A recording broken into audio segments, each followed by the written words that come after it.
Hola, hola, hola, hola, hola, hola.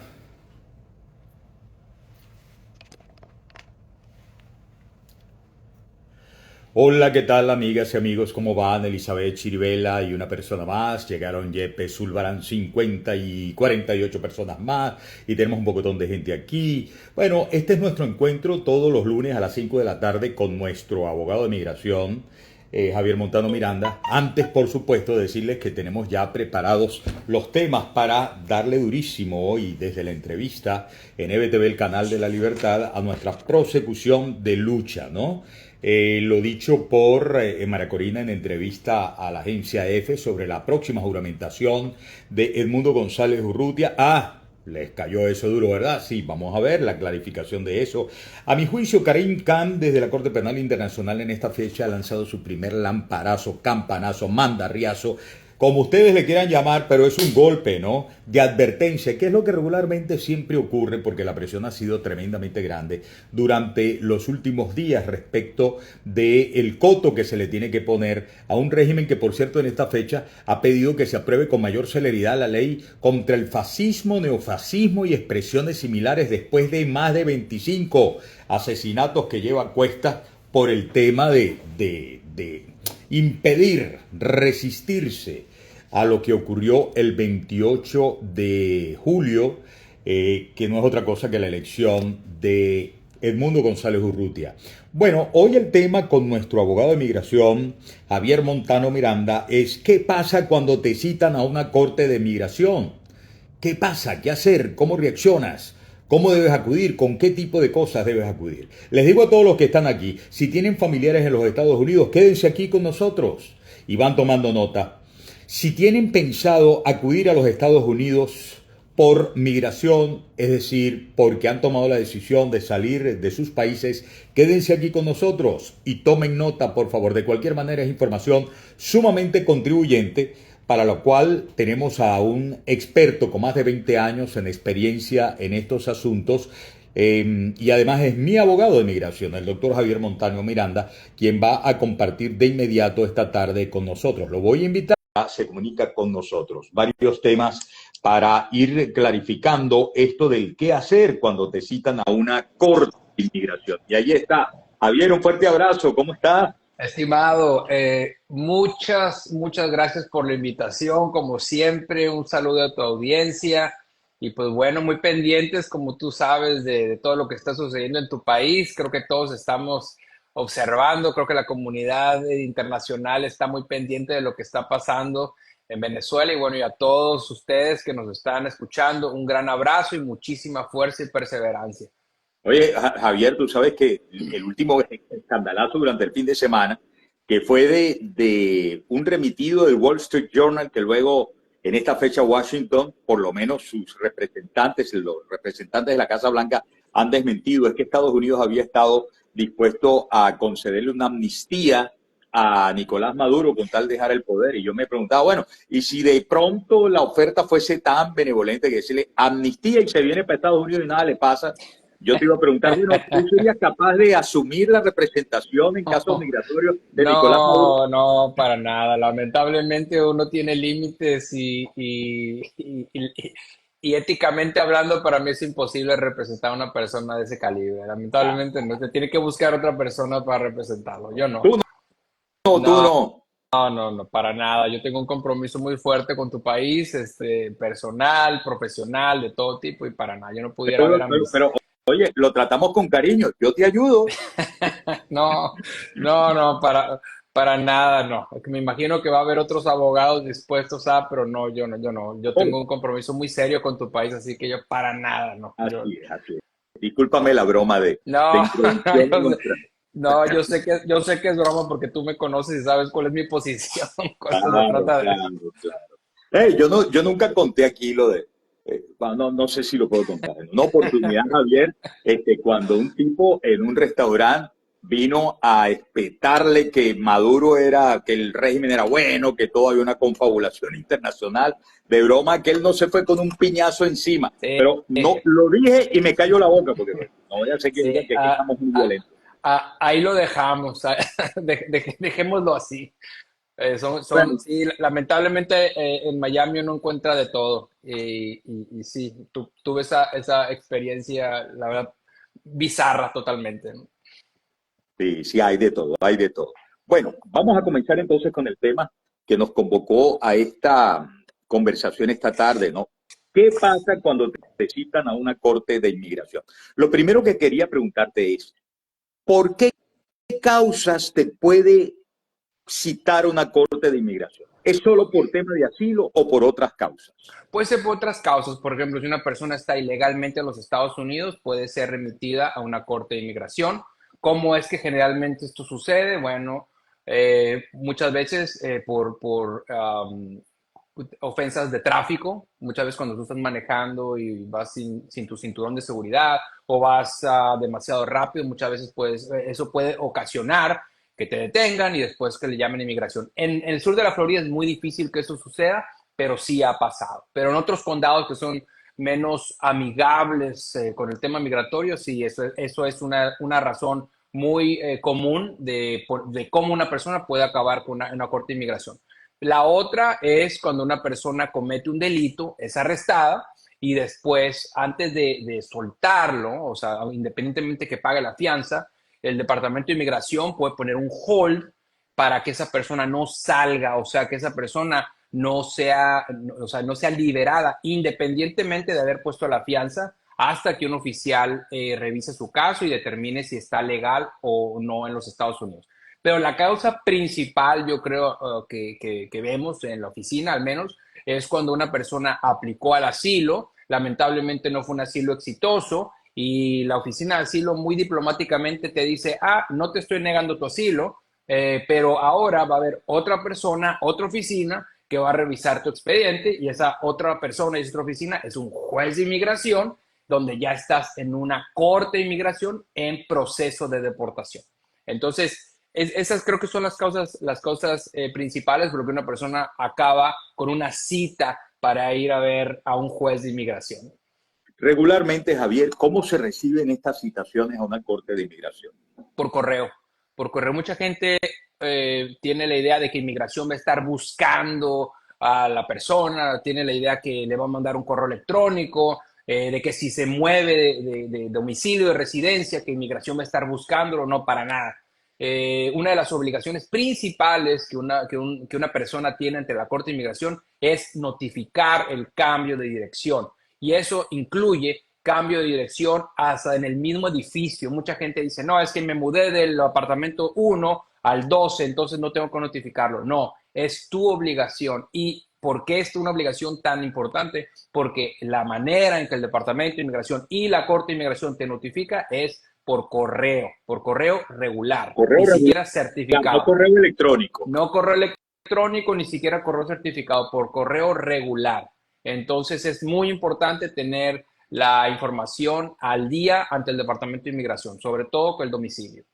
Oye, y dime una cosa, si alguien no cumplió con eso de tener al día la información con Newsys, y envían un correo a la antigua dirección, en consecuencia, yo nunca me enteré que me habían citado. Uh ¿Qué -huh. consecuencias tiene esto? Bueno, en la Corte de Inmigración generalmente tiene la consecuencia de que no te enteraste que tuviste tu día de corte y el juez de inmigración va a emitir una orden de deportación en ausencia, que eso es una de las grandes leyendas urbanas que escuchamos. Es que no me pueden deportar si no estoy presente. Para nada. Un juez que emitió un citatorio y donde el respondent, o sea, donde la persona no se presenta, es como decir que abandonó ese derecho de aplicar. Si no te interesa a ti, menos a mí, te deporto en ausencia, independientemente que tú firmes tu deportación. Porque yo no sé en qué momento salió este tema de que una persona tenía que firmar su deportación. Para nada. El juez lo puede firmar por ti y lo hacen todos los días. Por lo que eso es sumamente importante tomar en cuenta y la dirección es la razón, yo creo que el compromiso más fuerte que una persona debe tener antes de hacerse ciudadano. De hecho, todavía hasta como residente, yo creo que no, yo dijera, hasta que te hagas residente, tú tienes que notificar al Departamento de Inmigración todo cambio de domicilio. Y a la Corte de Inmigración también. Ahora, una vez que recibo el correo, había notificado mi ubicación, mi dirección correctamente, estaba al día con eso. Recibo el correo de citación a la Corte de Inmigración y ¿qué es lo que debo hacer? ¿Cómo debo responder inmediatamente? Lo primero es no alarmarse.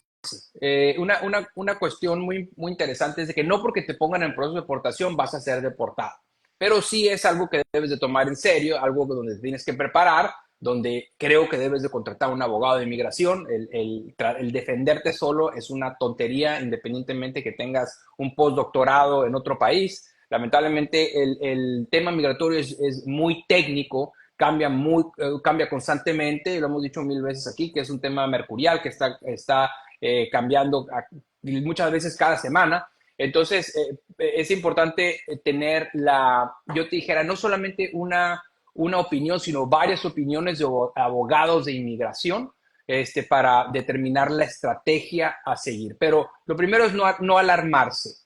Otra vez, porque no porque estés en deportación te van a deportar, pero el segundo paso te dijera, contrata un abogado de inmigración o busca un abogado de inmigración que se dedique a hacer inmigración. También esa es otra cosa, ¿no?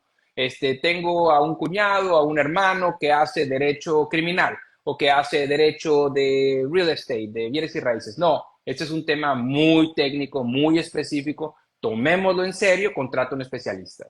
Pero una cosa es contratar al especialista, otra cosa es, para el momento de la cita, necesariamente tienes que ir con el abogado que contrataste, si contrataste el abogado. Sí, yo nunca he visto un juez que haya permitido que un caso siga, o sea, que una persona se pueda defender por sí misma. Generalmente lo que hace un juez donde ve a una persona que se está representando sola, le va a dar una oportunidad para volver en el futuro con un abogado. ¿Por qué? Porque la audiencia inicial, que es muy importante, que se llaman master hearings, son audiencias preliminares donde se va a determinar el perdón que tú vas a solicitar, donde se va a verificar también la dirección que tienes.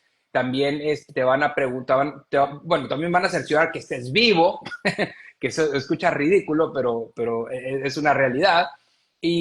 Pero esa audiencia, para esa audiencia necesitas también presentar o dar tu opinión acerca de los alegatos que está haciendo el Departamento de Inmigración para deportarte. Y para eso necesitas un abogado que estudia el documento, el citatorio, y también el documento donde te están cargando con la regulación por medio de la cual te quieren deportar. Entonces, este documento se llama Notice to Appear, NTA, y es un documento que nosotros los abogados tenemos que estudiar antes de cada audiencia. Y por eso es que se necesita un abogado que lo revise. Regularmente, ¿qué tiempo hay, Javier, entre la recepción de la carta de citación a la Corte de Inmigración y la audiencia, la audiencia preliminar? ¿Qué tiempo hay como para preparar el caso con un abogado? Depende de la jurisdicción. Hay jurisdicciones donde son muy rápidas, donde literalmente en 3 meses puedes estar enfrente ya de un juez de inmigración, pero también vemos que muchas veces hay veces que se demoran años. Y digo años, nosotros hemos visto citas ahorita que se están emitiendo el 2026. Entonces, depende también de la carga de las cortes de inmigración, porque imagínate, no es lo mismo que una oficina de asilo esté mandando está remitiendo un caso a la Corte de Inmigración, digamos en Miami o en Nueva York, o que la mande en algún lugar donde no hay tanto movimiento migratorio. Pero lo que sí es importante, y esto es vital también, es saber que el Departamento de Inmigración y la Corte de Inmigración tiene un sistema en línea y por teléfono donde uno puede verificar la fecha, la hora y el juez que va a tener. Porque muchas veces tú puedes tener una citación, digamos que para el 2026, y después recibes otra notificación donde te están adelantando esa cita. Entonces, es importante, de hecho, yo siempre recomiendo que cada persona que está en la Corte de Inmigración que verifique, ya sea en línea o con este número 1-800, cuándo es que va a tener la Corte de Inmigración, al menos una vez al mes. Independientemente de que tengas tu cita en 2 años, es muy importante tener eso porque si te mandan una citación adelantando tu caso y tú no te presentas porque no lo recibiste, porque el correo se perdió, un tornado, un huracán o lo que sea, entonces lamentablemente van a emitir una orden de deportación en ausencia. Entonces tenemos que ser proactivos y no solamente dejárselo al abogado. Yo creo que es un tema personal donde digo, yo puedo estar monitoreando cuando yo voy a tener las cortes de inmigración de mis clientes, pero también es importante, sobre todo las personas que están buscando abogados, que no se confíen y que lo monitoreen constantemente, periódicamente, para que de repente no vean que tuve una cita y que ya pasó. Y de hecho, la semana pasada tuvimos un caso en la oficina sumamente triste, porque ese era un joven menor de edad, entra a los Estados Unidos, contrata un notario, el notario hace una aplicación de asilo, en la Corte de Inmigración, no sé cómo le hizo, pero entra esa solicitud de asilo y lamentablemente le manda una citación a este niño, porque todavía es niño, y el notario, el paralegal, no le avisa de esa Corte de Inmigración. El niño lamentablemente, pues imagínate, si un adulto muchas veces no le da importancia a estos temas. Ahora imagínate un niño y lamentablemente ese niño tuvo una orden de deportación desde el año pasado y se vino a enterar en mi oficina la semana pasada, o sea, casi un año después. Entonces, por eso es tan importante estarlo monitoreando y el número, lo voy a decir, es el 1-800-898-7180 o también lo pueden ver en la página de internet que es EOIR y bueno, pueden poner que es la página de la Corte de Inmigración y ahí puedes también buscar por medio de tu número de alien cuál es la fecha de tu siguiente corte. Entonces dijiste 1-800, ¿qué? Me puse a anotar y Se fue te muy fue. rápido. 898-7180. 1-800-898-7180. Muy bien. Oye, por lo general cuando te están citando una corte de inmigración, uno debe entender que, claro, que es un juicio, ¿verdad? Es un juicio lo que se está iniciando. ¿Esto comporta varias audiencias o hay casos que se resuelven en las primeras audiencias?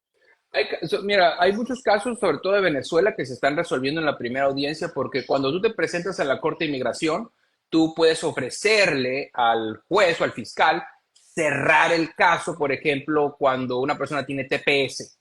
Digamos, si una persona tiene TPS, que es estatus legal, el abogado, y obviamente bajo la autorización del cliente o del aplicante, puedes pedirle al fiscal y puedes pedirle a la Corte de Inmigración que cierre un caso. Y eso pasa mucho cuando, digamos que un asilo no es lo suficientemente fuerte y tú sabes que ese asilo no lo va a ganar, pero tiene TPS, tú le puedes hacer ese acercamiento al juez o al fiscal y actualmente eso es algo que es muy común. O sea, que en la primera audiencia que se llama Master Hearing, tú puedas cerrar tu caso administrativamente o desecharlo totalmente en la primera audiencia. Ahora, si por alguna razón no lo puedes desechar, el juez no lo quiere desechar o no quiere cerrar el caso, entonces en la primera audiencia solamente se están delineando los términos, cómo va a proceder. El juez generalmente te pregunta cuánto tiempo necesitas para presentar tu caso, vas a presentar testigos,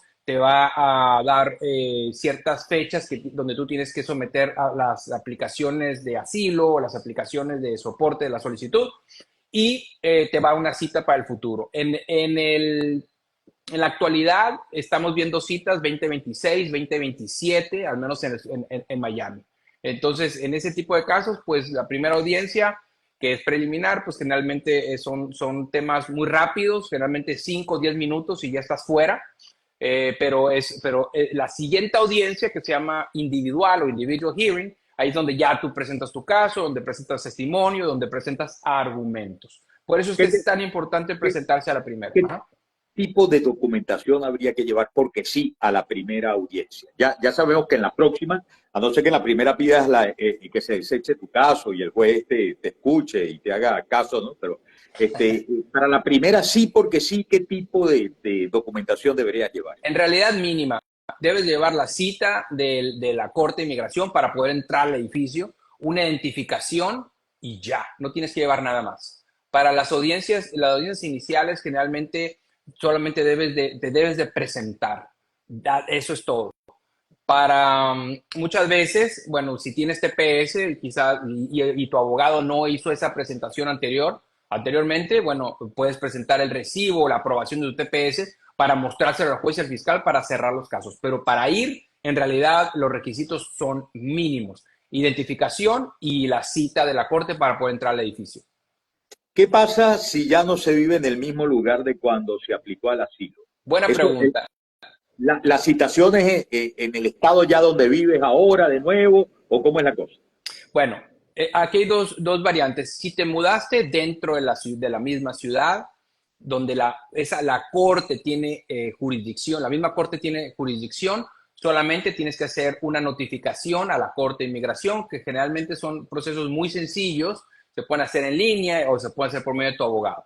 Pero, pero eso es cuando te estás mudando dentro de la misma jurisdicción de la corte. Cuando te mudas de ciudad o de estado, entonces generalmente la jurisdicción de la corte cambia. En ese supuesto, tú tienes que hacer entonces una moción para cambiar de jurisdicción. Se llama change of venue. O sea, ahora digamos que tú te estás mudando de Miami a Orlando. Orlando tiene una corte de inmigración. Entonces tú tienes que notificar a la corte de Miami que ahora vives en Orlando y tiene que hacer esa transferencia del expediente a la corte de Orlando. Y eso se tiene que hacer a fuerzas y muchos jueces se molestan cuando tú estás viviendo en otro lado y te estás presentando solamente en la corte de Miami cuando ya no vives en esa jurisdicción. Entonces uno debe ser proactivo y decir, bueno, me voy a mudar y voy a avisarle a la corte de inmigración y eso se hace por medio de una moción. O sea, es un proceso un poquito más difícil, no más difícil, más complicado, más técnico, pero se tiene que hacer. Y de hecho, mucha gente hace esto porque, o sea, pero para mudarse a otra jurisdicción que quizás sea un poco más amigable. Por ejemplo, te voy a poner un ejemplo, la Corte de San Francisco es una corte que generalmente tiene un índice de aprobación muy elevado y mucha gente dice, no, yo vivo en San Francisco, pero en realidad vivo en Arizona, vivo en Miami. No, eso no se vale. Tienes que estar o vives en San Francisco y llevas esa corte de inmigración o vives en Miami o vives en Arizona y llevas esas cortes de inmigración. Hay que ser muy honestos con los jueces de inmigración porque acordémonos que, sobre todo en los asilos, que lo principal es van a evaluar tu buen carácter moral, van a evaluar tu honestidad, el candor, o sea, sí, tu honestidad frente a la Corte de Inmigración. Entonces, si tú empiezas con esa mentira, imagínate, y no te van a creer nada. No te van a creer después nada de lo que tú vayas a decir. Entonces, como el testigo más importante es el aplicante o el solicitante, como le quieran llamar, entonces imagínate que ya empezaste mal diciendo mentiras del lugar donde tú vivías. Entonces, es un hecatombe eso después. Sí. Javier, sé que lo primero que dijiste que había que tener por reacción cuando se recibe la cita es no entrar en pánico, no tener miedo, ¿no? Que el hecho de que ya estés en un proceso de deportación no quiere decir que te van a deportar, pero ¿existe alguna circunstancia por la cual pudiera uno temer que cuando te citan y vas y te presentas te dejen detenido? Sí, fraude o delitos. Recordemos que, sí, digamos que el Departamento de Inmigración tiene esa facultad. Si consideran que tú eres un peligro para los Estados Unidos, si consideran que cometiste fraude o que te quieren investigar, sí, lamentablemente te pueden detener. Es sumamente raro, y digo muy, muy raro, que teniendo un caso de corte de inmigración abierto, que te detengan en la primera audiencia. Es muy raro. Es más posible que eso suceda al terminar tu caso. En pocas palabras, tú hiciste tu corte de inmigración inicial, pasaste después al individual, te negaron tu caso. Muchas veces puedes ver que, ya no tanto, pero anteriormente sí detenían a las personas, o veías que detenían a las personas, pero eso no debe de detener a nadie para presentarse en la Corte de Inmigración, porque es muy poco probable que te vayan a detener, y digo muy, muy poco probable que te vayan a detener, pero, pero lo que sí es 100% seguro es de que si no te presentas vas a tener una orden de deportación en ausencia, y esas son muy difíciles de reabrir. Mira, ¿y qué pasa si a tu familia la citan en otro juzgado? Bueno, esa también es buena pregunta. Cuando tú tienes familiares derivativos, esposo o cónyuge, tienes hijos que por alguna razón fueron remitidos a distintos jueces de inmigración, entonces tú puedes pedirle a tu juez o al juez que está llevando el caso de tus familiares que consolide los casos para que solamente los lleven en una sola solicitud. Y esto es muy recomendable porque imagínate, si tienes a 7 miembros y los 7 miembros familiares y los 7 están desparramados, pues es muy difícil llevar 7 casos separados y muchas veces vas a tener que contratar 7 abogados, ¿no? Entonces, sí, entonces generalmente pues la decisión familiar es si me dan mi asilo, pues que se lo den a todos, si me dan la orden, pues que se la den a todos y todos nos vamos o tomamos una decisión en ese momento, pero se puede consolidar, se pueden consolidar los casos, pero y menciono esto porque es muy importante decírselo al abogado, decirle al abogado, mira, tengo a mi esposa o tengo a mi hijo que por alguna razón está con el caso de su papá. ¿Y qué es lo que tú puedes hacer? Muchas veces puedes tú evaluar qué juez tú consideras que va a ser mejor para ese caso. Y en base a eso, tú consolidas el caso con el juez que a ti te convenga. Entonces, pero eso es importante. ¿Y cómo se gana eso? Con la comunicación con tu abogado. El abogado tiene que saber absolutamente todo de tu caso. No hay cosa más estresante para un abogado que te enteres de algo de tu cliente tan básico como eso en una audiencia en frente a un juez de inmigración. Eso se ve fatal.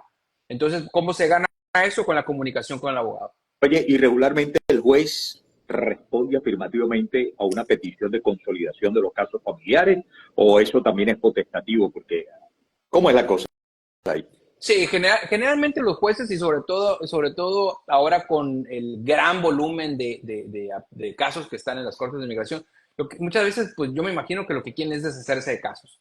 Entonces si de repente te dicen, yo quiero pensar, esa es mi opinión, si tienes un caso donde de repente te dicen quiero mudar mi caso con otro juez, yo no veo una razón por la que nieguen una consolidación, salvo que el juez quizás piense que existe fraude, existe algo donde el juez realmente quiera llevar ese caso. Y eso pudiera pasar. Y también pasa, por ejemplo, cuando en las mociones de cambio de jurisdicción, las debe de aprobar el juez que está llevando el caso en ese momento. Entonces, por ejemplo, tú puedes hacer un cambio de jurisdicción de Miami a Orlando y el juez de Miami te dice, no, vamos a llevar el caso aquí. Nunca lo he visto, pero es posible.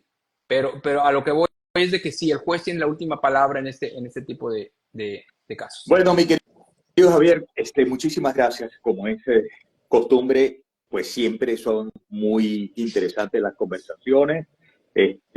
A ver, rescatamos varias cosas, el número telefónico para estar chequeando, sin dejarlo todo en responsabilidad del abogado, el 1-800-898-7180. 1-800-898-7180. Es el número telefónico para averiguar si se está en caso de deportación, ¿cierto? Correcto. 1-800-898-7180. Recomiendo revisar esto periódicamente y obviamente si una persona tiene dudas o quiere saber un poco más de su caso o está en Venezuela y quiere entrar a los Estados Unidos o está en los Estados Unidos y está preocupada de una posible deportación a Venezuela, que es aberrante para mí cómo una persona pudiera ser deportada a Venezuela en estos momentos. Pero si quieren saber un poco más de su caso, lo pueden hacer por medio de nuestra oficina. De hecho, pueden poner la palabra consultoría o asesoría en el chat y nosotros vamos a consultar, lo vamos a contactar, perdón, y el teléfono de nosotros es 786-448-0951, repito, 786-448-0951 y con muchísimo gusto podemos atenderlos y lo que siempre digo, sobre todo en las casos de corte de inmigración, pidan varias opiniones, vayan con el abogado con el que les ofrezca la mejor estrategia, pero después de escuchar a varios abogados. No tengo que ser yo para nada, hay muchísimos abogados buenísimos en el sur de la Florida, pero sí es bueno contratar a alguien que tenga una comunicación constante con ustedes y también que tenga un track record de ser profesional. Bueno. Pero, y en base a esto, estimadísimo, yo sé que se nos acaba el tiempo, te mando un gran abrazo a todo tu auditorio, y otra vez estamos con ustedes, de verdad, la comunidad internacional, creo que no hemos despegado un segundo para ver cómo va a resolverse el tema de Venezuela. Y de verdad, muchísima perseverancia y un gran abrazo a todos ustedes. Un gran abrazo, Javier. Cariños a todos ahí en la oficina. A todos, absolutamente a todos. Apretado abrazo. Nos vemos pronto, con el favor de Dios. Gran abrazo. Saludos. Amigas y amigos, el doctor Javier Montano Miranda, les voy a colocar en la descripción el número telefónico de la oficina. Recuerden lo que les dije y le acaban de escuchar a Javier Montano, el director de Montano Miranda Law, en el chat. Cuando colocan ustedes la palabra consulta, inmediatamente están activando el hecho de que les van a contactar los integrantes de la oficina de Montano Miranda Law, y ahí están para atenderlos. La información es un acceso a la tranquilidad. La mejor orientación, además, es la seguridad de su familia, de toda su familia, no la personal solamente, de toda su familia, de poder estar seguros y de poder estar legales en la posibilidad de echar a andar un nuevo proyecto de vida luego de haber tomado la decisión de emigrar a los Estados Unidos. Muchas bendiciones, gracias por estar muy pendientes. En un ratico nada más los veo en la entrevista a través de EBTV, el canal de la libertad. Chao, chao, chao, chao.